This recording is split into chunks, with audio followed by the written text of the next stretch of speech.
Vous informer, c'est notre devoir. Mesdames et messieurs, très chers internautes, bienvenue aux actualités politiques présentées par la vôtre Julia Bisselingue.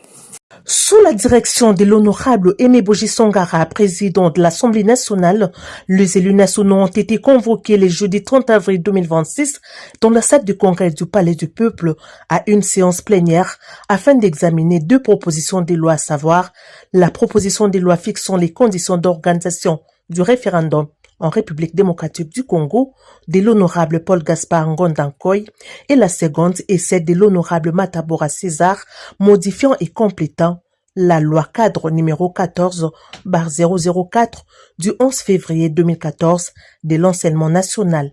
Prenons la parole en premier. Le député national Paul Gaspard Ngondankoy a donné l'économie de son texte en ces termes.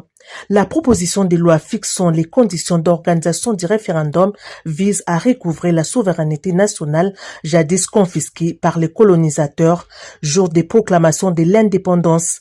Elle s'exerce actuellement par le peuple présent et se transmettra au peuple futur de jour en jour, de génération en génération. Quant à la proposition de loi modifiant et complétant la loi cadre numéro 14/004 du 11 février 2014 de l'enseignement national, son auteur, l'honorable Matabora César, indique que la modification est faite autour des deux articles, à savoir l'article 1er qui modifie l'article 95 et l'article 2 qui fixe l'entrée en vigueur de la loi. L'objectif visé par cet élu du peuple est que l'anglais devienne une langue obligatoire dans l'enseignement des bases jusqu'au niveau supérieur afin de répondre aux standards internationaux.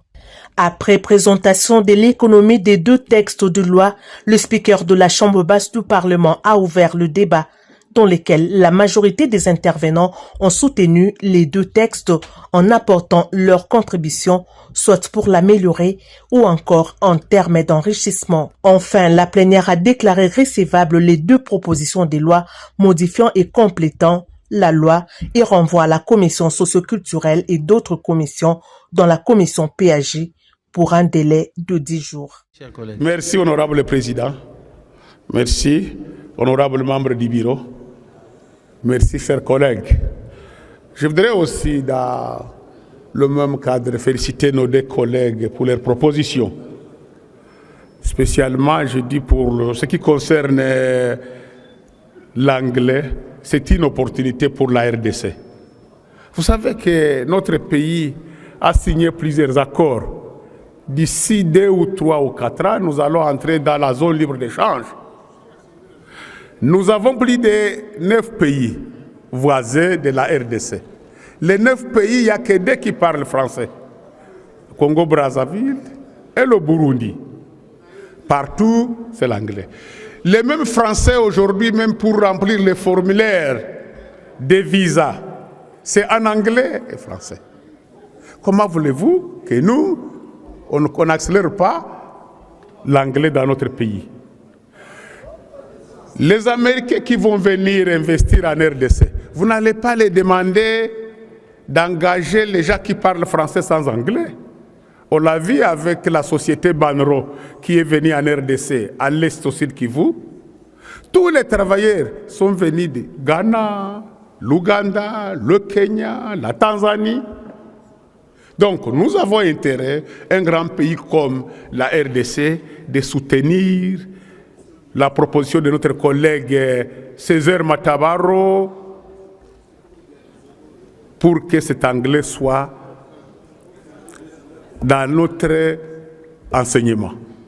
Parce que nous avons intérêt, si nous voudrons reconstruire ou développer ces pays, l'anglais pour nous très important.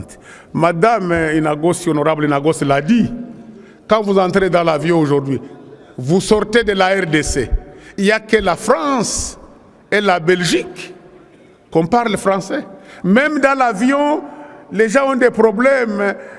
Si vous êtes congolais ou bien vous allez au guichet, vous faites tourner les autres parce qu'on vous explique en anglais. Même les Français, même dans leur vol, ils parlent qu'une partie anglais.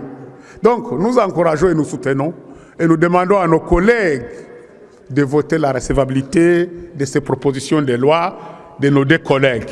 Et nous disons encore une fois, merci comme a dit Michiki, notre collègue, on a été au Brésil avec lui. On a souffert pour aller au Brésil. On a changé plus de 5 vols. Et chaque fois, on payait cher à cause des retards.